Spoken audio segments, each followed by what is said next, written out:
The voicemail came in at 11:47 on a Tuesday night, and the voice on the other end wasn't my brother's.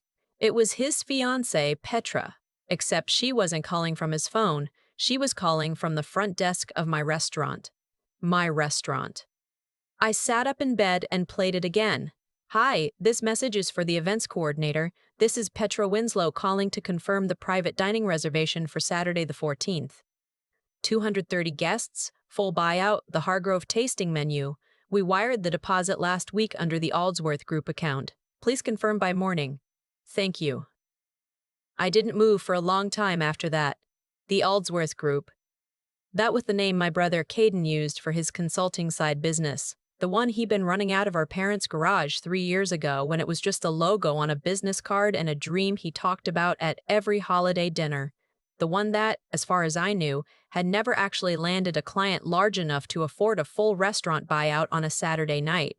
The one he had apparently used to book 230 people into my flagship location, Vel, without telling me. I owned Vel. I built it from a 40-seat lunch counter in a strip mall in Tempe into a 3-room dining destination that got us a James Beard nomination last spring. I was 28 when I opened it. I am 32 now. I have not slept a full night in 4 years. I have burned my hands, lost a sous chef to a nervous breakdown, survived a kitchen fire, and cried exactly once in front of my staff. The night we got the nomination, and only because the prep cook handed me a dish towel and told me it was okay. My brother Caden is 36. He has never once asked me how the restaurant is doing unless he wanted something from me. I didn't call him that night. I pulled up our reservation system from my phone and looked up the Aldsworth Group booking myself. It was there. Full buyout. Saturday the 14th, which was 3 weeks away, and also, not coincidentally, the same Saturday I had personally blocked out for a private tasting event I'd been planning for 8 months. A 12-course menu I'd been developing with my head chef Rosario since the previous fall. 40 covers, ticketed, already sold out. Whoever had booked under the Aldsworth Group name had not known about that event.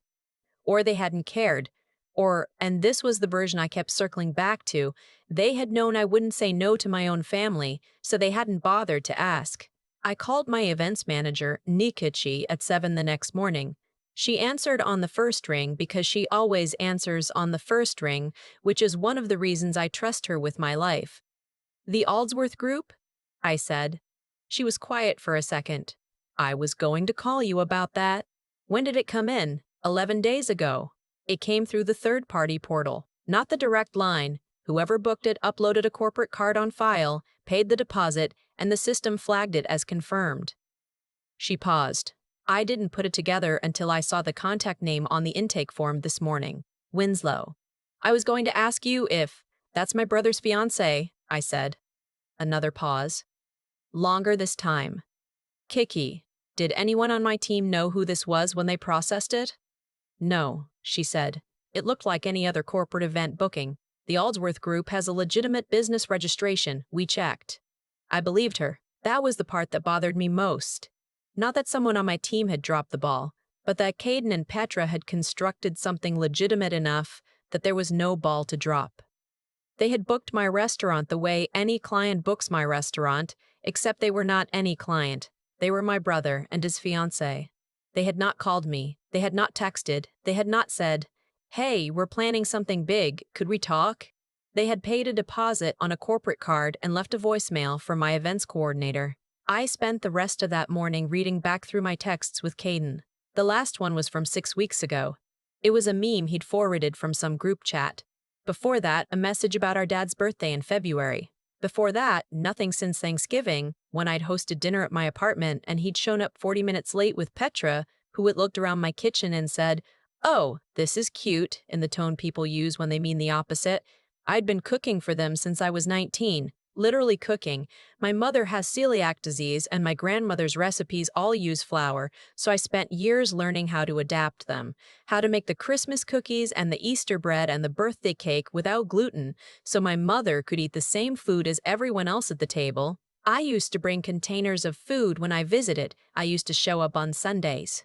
I used to be the person my whole family called when they needed something made or planned or fixed. and somewhere in the last few years that had quietly shifted into me being the person they called when they needed something, period. And the something was no longer food. It was money. It was connections. It was the restaurant's private dining room for a small gathering that turned out to be 40 people. It was a reference letter for Caden's consulting business that I'd written and never heard a thank you for. It was event space, catering advice, chef recommendations, and now, apparently, a full restaurant buyout disguised as a corporate booking. I called Caden at 10:30. He answered on the fourth ring. "Hey," he said. He sounded like he'd just woken up. It was a Wednesday morning. "Did you book Vel for your engagement party?" I said. Silence. "Caden. We were going to tell you," he said. "When?" "Soon. We were still working out the details. You put down a deposit," I said. "You filed a corporate booking under the Aldsworth Group. You left a voicemail for my events manager. How is that still working out details?" "Look, I knew you'd make it weird," he said. "That's why Petra handled it, because every time I ask you for anything you make it into this whole, 'You didn't ask me,'" I said. "You booked my restaurant. Those are different things." He went quiet. "Taden, I have a ticketed event that night. 40 people. A menu I've been developing for 8 months. Can't you move it?" I took a breath. "No," I said. "I can't move it. It's our engagement party." "I know what it is." "You're really going to do this," he said. "You're going to make this about your event when your own brother is trying to celebrate the biggest thing in his life." "You booked my restaurant without telling me," I said. "Using a business name, with a corporate card, without a single conversation. Because you would have said no. I didn't respond to that. There was nothing to say to that. Petra spent 3 months planning this," he continued. "She has vendors booked, she has a photographer, she has 200 people coming. You're gonna ruin it because you can't be flexible for one Saturday." "I'm not ruining anything," I said. "You chose a date without checking with me. That's not flexibility.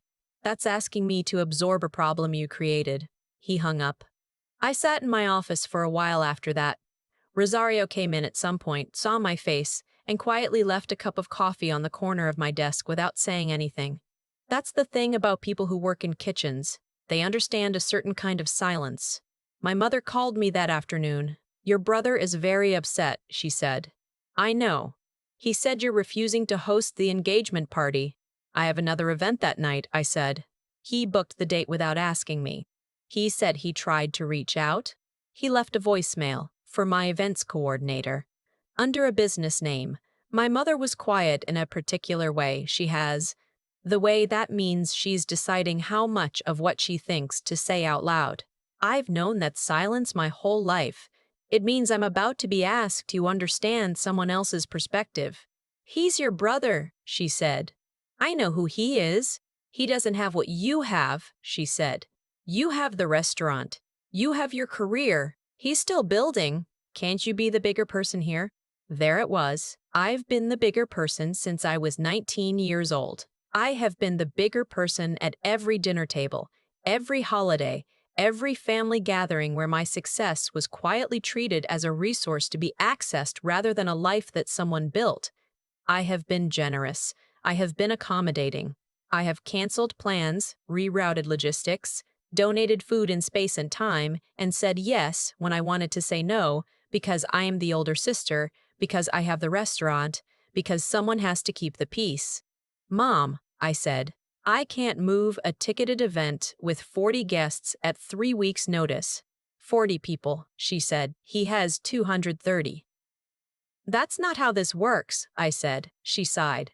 "I hope you'll think about it." I thought about it. I thought about it for 4 days, actually. And at the end of those 4 days, I found out something that changed the shape of the whole conversation. My business attorney, a very quiet woman named Hargrove, who I have worked with since I opened Vel, called me on a Friday morning about a separate contract matter. Before she hung up, she asked if I'd had a chance to review the corporate booking terms for the Aldsworth Group event. "I was going to cancel it," I said. "Before you do," she said, "you should know the corporate card they used on file. It's registered to Vel." I was silent for a moment. "What?" "It's a card attached to one of your business accounts, a secondary operating account.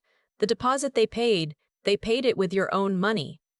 I asked her to explain that to me again, slowly. What had happened, as best as Hargrove and I could piece it together over the following week, was this. 3 years prior, when Caden had been in the early stages of the Aldsworth Group, I had co-signed a line of credit for him as a favor to help him get the business off the ground. At some point, and we're still working with the bank to determine exactly when, that line of credit had been linked back to one of my operating accounts in a way that was not authorized. The deposit Petra had wired for the engagement party had come out of money that was, functionally, mine. They had booked my restaurant with my money and left me a voicemail about it. Hargrove told me not to call Caden until we knew the full scope of what had happened. She said to give her 48 hours. I gave her 72, because I needed to cook. I needed to stand in my kitchen at 6 in the morning and make bread and not think about my brother's voice saying because you would have said no. The morning of the 14th came the way mornings do, quietly, without ceremony. Rosario and her team were in the kitchen by 7, prepping for the ticketed tasting that evening. I had received a string of increasingly hostile texts from Petra in the 2 weeks prior, including one that said, "I hope you're proud of yourself," and one that said, "Caden's mother thinks you've always been jealous," and one that said, "We've already told all 200 guests that the venue is confirmed, so there's nothing you can do." There was, it turned out, something I could do. I arrived at Vel at 9. My sous chef had already confirmed the evening's 40 covers. The private dining room was being set for our tasting event. The front of house was being staged exactly as we planned it 8 months ago, with the long, narrow tables and the hand-painted menus and the centerpieces Rosario had sourced from a local florist we'd been wanting to work with. At 11:30, a van pulled up outside, then another. Then a florist truck with someone else's name on it and a catering coordination vehicle and a car with a photography company logo on the door. At 11:45, Petra walked in. She was wearing a cream blazer and had her hair done in the kind of style that takes 2 hours and looks effortless. She had a clipboard. She walked through the front door of my restaurant, looking at it the way people look at spaces they're about to fill with their own things, assessing, measuring, deciding where everything goes. She stopped when she saw me standing at the host stand. She looked at me the way you look at something that isn't supposed to be there. "What are you doing here?" she said. "This is my restaurant," I said. She glanced around like she was double-checking something. "We have a booking." "I know," I said. "Our vendors are outside. We have set up starting in 20 minutes. "I know," I said again. She stared at me. "So are you going to?" "This space isn't available tonight," I said. Her expression shifted. "Excuse me, the booking was canceled," I said. "Nikki should have sent the notice to the contact email on file last week. I didn't receive any." She stopped, pulled out her phone, scrolled. Something changed in her face. "We have 230 guests coming," she said. "Tonight." "I know," I said. "I'm sorry for the inconvenience. You cannot do this." Her voice had gone tight. "You cannot cancel this 2 weeks out. We have... Caden is going to... Do you understand what you're doing to us?" "The booking was made under fraudulent payment terms," I said. "My attorney has already been in contact with the bank. You're welcome to speak with her if you have questions." She stared at me. Her face had gone the color of old paper. "Fraudulent," she said. "The card used for the deposit was linked to my operating account without authorization," I said. "That's a matter for the bank and potentially for the courts, but it does mean the contract is void." Behind her, through the front window, I could see the florist van still idling. A man with a clipboard was standing on the sidewalk looking at his phone. Petra didn't move for a long time. Then she said very quietly, "Caden said you'd never forgive us for being happy." I looked at her. "This isn't about happiness," I said. "This is about 230 people that you invited to a venue you didn't have authorization to use." She left. I watched her walk out and stand on the sidewalk with her clipboard and her phone, and I felt something, not satisfaction exactly, but the particular stillness of a thing that has been going on for a long time finally being done. Rosario appeared beside me. "Kitchen's ready," she said. "Good," I said. "Let's open." The tasting that evening was the best service we'd had all year. 40 people in a dining room designed for the kind of meal that takes 3 hours and leaves you changed. Rosario had built a menu around memory, dishes that referenced something specific and personal, rooted in place, in family, in the food that shaped us. One of them was my grandmother's bread. Adapted, the version I'd spent a year getting right so my mother could eat it. I sent a table out to the kitchen for my team afterward.